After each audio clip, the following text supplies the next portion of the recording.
देखो आज हम लोग को पढ़ना है क्या, इलेक्ट्रोनेगेटिविटी। पहले सबसे पहले इसकी सिंपल सी डेफिनेशन समझते हैं कि आखिरकार इलेक्ट्रोनेगेटिविटी कहाँ यूज़ होती है और कहाँ इसका ज़्यादा यूज़ होता है, कहाँ इसका पर्पस है। तो सबसे पहले इसकी डेफिनेशन जानेंगे और डेफिनेशन से हर चीज़ क्लियर होती जाएगी, क्योंकि डेफिनेशन इसकी ज़्यादा इंपॉर्टेंट है और डेफिनेशन से मैं थोड़ा सा कॉन्सेप्ट बताएंगे और क्लियर हो जाएगा। ज़्यादा कोई कठिन टॉपिक है नहीं, लेकिन इतना हमेशा याद रखना कि इलेक्ट्रॉन गेन एंथैल्पी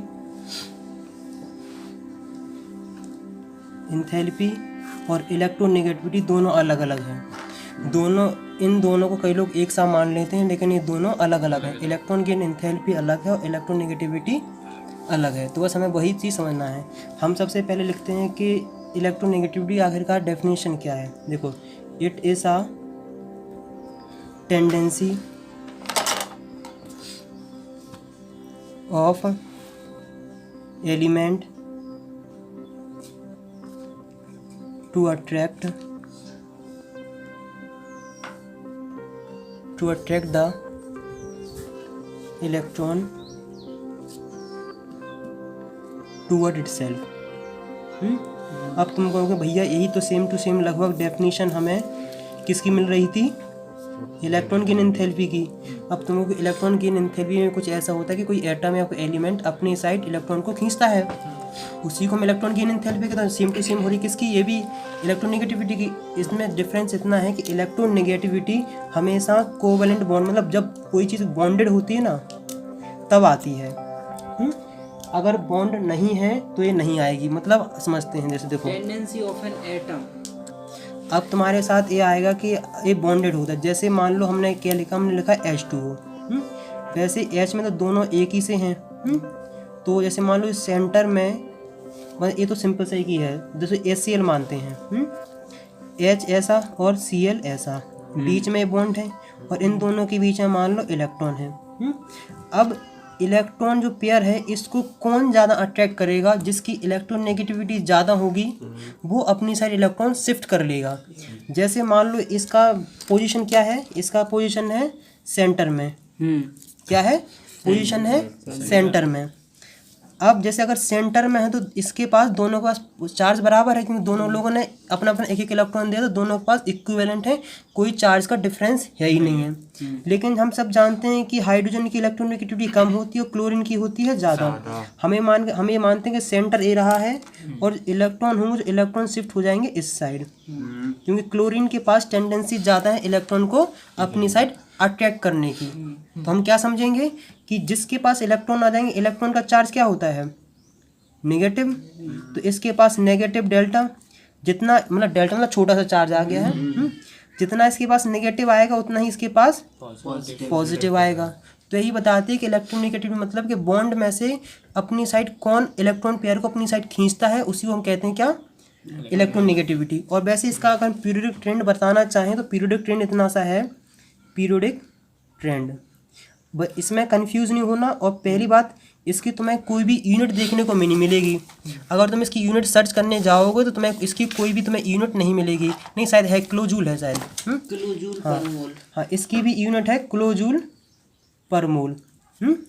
देखो अगर हम वैसे इसके पास कोई भी मतलब ऐसा फॉर्मूला नहीं है। अगर हम पीरियोडिक ट्रेंड जाएंगे तो देखो लेफ्ट हैंड साइड से राइट हैंड साइड जब हम जाते हैं तो इलेक्ट्रोनेगेटिविटी इंक्रीज होती है, इलेक्ट्रोनेगेटिविटी इंक्रीज होगी, इलेक्ट्रोनेगेटिविटी इंक्रीज होगी, पहली बात। अब कुछ ना कुछ एक्सेप्शन आते रहते हैं, लेकिन जनरल जो बता रहे हैं वो ऐसा है कि लेफ्ट हैंड साइड से राइट हैंड साइड जाते हैं तो उनकी इलेक्ट्रोनेगेटिविटी क्या होती है, इंक्रीज हो जाती है। और जब हम टॉप से बॉटम तक जाते हैं तो इलेक्ट्रोनेगेटिविटी क्या हो जाती है, डिक्रीज हो जाती है, इलेक्ट्रोनेगेटिविटी डिक्रीज हो जाती है। यहाँ तक शायद कोई किसी को डाउट्स है कि नहीं है। और वैसे ही बताएं कि ये एक दूसरे के रिलेटिव में होती है। ऐसा नहीं है कि क्लोरीन की हमेशा ज़्यादा ही रहेगी। अगर कोई ऐसा एलिमेंट या फिर ऐसा कोई बोलते हैं एलिमेंट या एटम आ जाएगा जिसकी इलेक्ट्रोनेगेटिव इलेक्ट्रॉन से इस क्लोरीन से ज़्यादा होगी तो वो अपनी तरफ खींच लेगा। जैसे अगर हम वैसे कंपाउंड बनता नहीं, अगर फिर मान लो पता नहीं बनता है कि नहीं, हम ले लें FCl। क्या FCl शायद बनता भी है, जो अभी पता नहीं, बाद में सब कंफर्म हो जाएगा जो बनेगा। तो ये ऐसा कंपाउंड हो जाएगा कि नहीं, मतलब अभी electron at the position centre में थे, कहाँ थे, सेंटर में।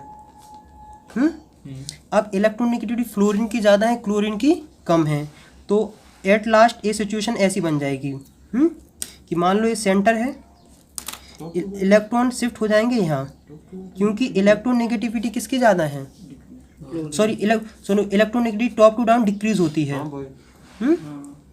टॉप टू डाउन इलेक्ट्रोनेगेटिविटी क्या होती है, डिक्रीज होती है। इलेक्ट्रॉन की एंथैल्पी जैसा है, मतलब गलती से लिखा गया था कि इंक्रीज होती है। फ्लोरीन को ज़्यादा है ही, फ्लोरीन की इलेक्ट्रोनेगेटिविटी ज़्यादा, तो अपनी साइड कैसे हुई है? क्यों? फ्लोरीन तो अच्छा ऊपर फ्लोरीन ऊपर है ना, तो ऊपर से लेके डाउन तक डिक्रीज होती है, तो फ्लोरीन की ज़्यादा है, क्लोरीन की कम है। तो जो इलेक्ट्रॉन होंगे वो इलेक्ट्रॉन शिफ्ट हो जाएंगे किसकी साइड, फ्लोरीन की साइड। मतलब इसके पास डेल्टा नेगेटिव, इसके पास आ जाएगा डेल्टा पॉजिटिव। तो हमें लगता है ClF होता है ऐसा कोई कंपाउंड, जो भी होता हो। मतलब अब तुम्हें समझ में आएगा कि कौन सी साइड क्या इलेक्ट्रॉन शिफ्ट होंगे। एनर्जी रिलीज होती कोई तुम लोग इस बात को दोबारा से ध्यान रखो कि टॉप से बॉटम इलेक्ट्रोनेगेटिविटी डिक्रीज होती है, और लेफ्ट हैंड साइड से right hand side electronegativity increase होती है। अब वही है कि देखो कोई भी रीजन होता है, वो देखो वो दो चीज़ पर डिपेंड करता है, एक न्यूक्लियर चार्ज पर और एक दूसरा साइज पर। मतलब दो फैक्टर हैं जो अफेक्ट करते हैं। पहला क्या होता है, न्यूक्लियर चार्ज, और दूसरा होता है साइज। जिसका न्यूक्लियर चार्ज ज़्यादा होगा वो अपनी साइड अटैक कर लेगा, और जिसका न्यूक्लियर साइज छोटा होगा वो और ज़्यादा अटैक करेगा। तो मतलब इस एक प्रकार की टेंडेंसी कोई ऐसा, अगर ये सोचो कि मान लो बीच में टग ऑफ वार खीरा जा रहा है, बीच में तुम्हारा क्या है, एक झंडा सा है। अभी इनिशियली बीच में था, ये भी खींचेंगे और ये भी खींचे, मतलब पूरी कोई टीम लगी है, मतलब समुद्र मंथन हो रहा है, एक साइड राक्षस है एक साइड भगवान है। अब ये जो बीच वाला रस्सी है ना, जिस साइड चली जाएगी ना वो पावरफुल कहलाएंगे ना। तो वही एक सिंपल सा है कि यहाँ जो इलेक्ट्रॉन है वो एक प्रकार का पीरियड क्या था रीजन, देखो अक्रॉस द पीरियड है कि लेफ्ट हैंड साइड से राइट हैंड साइड इंक्रीज होती है और टॉप से बॉटम डिक्रीज होती है, वही साइज का है। मतलब इसमें कैसा, मतलब हमें समझते हैं कि इतना चीज़ तुम्हारा इलेक्ट्रोनेगेटिविटी का कॉन्सेप्ट हो गया होगा क्लियर। इसमें ज़्यादा तुम्हें नहीं लगाना दिमाग, बस इतना सा लगाना है कि टॉप लेफ्ट हैंड साइड से राइट हैंड साइड इंक्रीज होती है और टॉप से बॉटम डिक्रीज होती है, बस। अब इसमें एक तुम हमेशा याद रख लेना कि fluorine is the most electronegative element. Electronegative element, समझ रहे कि नहीं, और कुछ नहीं है बस। अभी भी तुम लोगों को थोड़ा डाउट्स हो रहे हो, इतना जान लो कि इलेक्ट्रोनेगेटिविटी तब आएगी जब कोई बॉन्ड होगा। अगर बॉन्ड नहीं है तो कोई भी क्या नहीं होगा, इलेक्ट्रोनेगेटिविटी का बात ही नहीं आएगी, बस। वो भी कोवेलेंट बॉन्ड में आता है अक्सर। मतलब जब भी कोई चीज़ कंपाउंड बॉन्डेड होगी तभी इलेक्ट्रोनेगेटिविटी की बात होगी। मतलब अगर कोई चीज़ बॉन्डेड है तो बॉन्डेड है तभी इलेक्ट्रोनेगेटिविटी की बात आएगी, और वैसे तो नहीं आएगी। और बॉन्डेड कौन सा, वो भी क्या, कोवेलेंट, क्योंकि कोवेलेंट में ही इलेक्ट्रॉन की शेयरिंग होती है, बीच में होता है तो शिफ्टिंग होती है। अब फिर तुम्हें बाद में समझ में आएगा कि कौन से एलिमेंट पोलर होते हैं, कौन से कंपाउंड पोलर होते हैं, कौन से नॉन पोलर होते हैं, तो अभी सब समझ में आएगा। तो अब जब पोलर नॉन पोलर समझाएंगे तो इलेक्ट्रोनेगेटिविटी का बहुत ज़्यादा तुम्हें देखने को मिलेगा। जो इलेक्ट्रॉन की एंथैल्पी, आयनोशन एंथैल्पी कहीं यूज़ हो ना हो तो आएंगे बाद में स्टेट में, लेकिन इलेक्ट्रोनेगेटिविटी का हर कंपाउंड में तुम्हें यूज़ दिखेगा। अभी केमिकल बॉन्डिंग पढ़ोगे उसमें इलेक्ट्रोनेगेटिविटी बहुत इंपॉर्टेंट मतलब फैक्टर है, और उसमें बहुत कुछ डिसाइड करेगा। समझे क्या नहीं, बस।